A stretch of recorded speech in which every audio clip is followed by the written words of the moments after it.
Imagine, the whole country could vanish from the world in your lifetime. For the 11,000 people of Tuvalu, this isn't a story. It's what is really happening to them. Look at this place. You'd think it was a fancy holiday spot, right?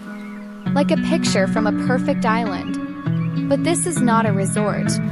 It's a real country, with its own way of life, its own people, and its own past. Now, what if I told you that this whole nation is about to be completely washed away by the sea, gone from the world forever? This is not a made-up story.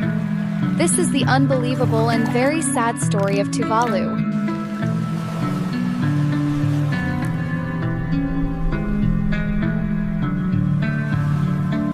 Let's be honest.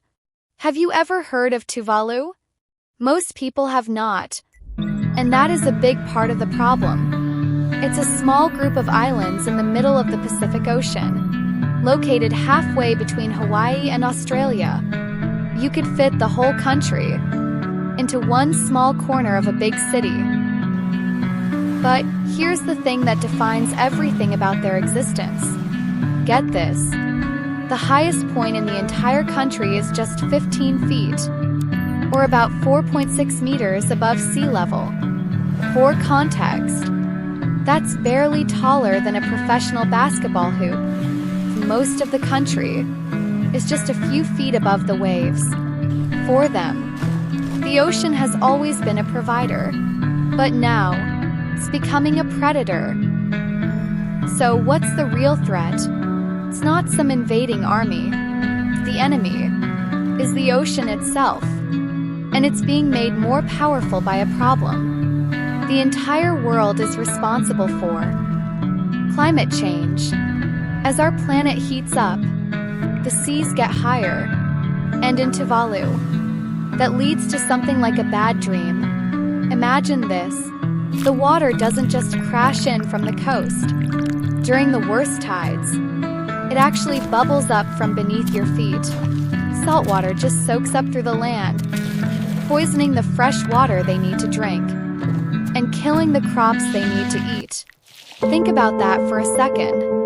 The very ground beneath your feet is turning against you. They are losing land every single year. Family homes, roads, even the burial places of their relatives are being taken by the sea. It's a kind of sadness that is just impossible to explain. How do you say goodbye to your homeland when it is still in front of you, just slowly fading away? So, faced with this impossible situation, what do? No. Do you just pack up and accept defeat? Tuvalu's answer is a resounding no. And their plan? Something straight out of a movie. They are building the world's first digital nation. The land itself is going to disappear. They are going to save everything else. They are creating an online version of their whole country. Every island, every home, their entire way of life, kept safe online for all time.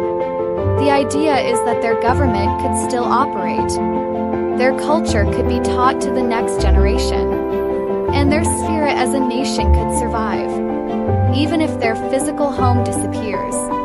It is brilliant, heartbreaking, and a powerful refusal to give up. All in one, in a way. They are building a digital lifeboat for their entire people and way of life. Okay, I know what some of you may be thinking. This is heartbreaking, but it's a tiny island on the other side of the world. Why is this my problem? Whether I live in London, Lima, or Lahore, because what is happening in Tuvalu is not just about them. They are just the beginning. They are the alarm bell for the entire planet, sending out a desperate warning. The same rising seas that threaten their home are already washing up against our biggest cities. And here is the cruelest part of the story. The people of Tuvalu have done basically nothing to cause this situation. The pollution their country creates is a very small piece of what our countries produce. And yet, they are losing everything because of a problem they did not create. When you strip away all the politics and the science, the story of Tuvalu is about memory. It's about identity. What do we choose to save when we're about to lose everything? Tuvalu is fighting to ensure their country doesn't become just a forgotten legend, a paradise lost in the sea. They're shouting to the world, "We are still here." And we have to ask ourselves a hard question. Are we going to listen? Their fight to keep their nation from becoming just a memory is a warning for all of us. Because if we stand by and let an entire country disappear, what part of our own humanity disappears with it? Thank you so much for watching. This is a heavy topic, but it's a conversation the world urgently needs to have.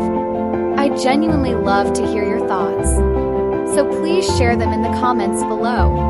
If you believe stories like this need to be told, the best way to support the channel is by hitting that like button and subscribing to our channel. Thanks again, and I'll see you in the next one.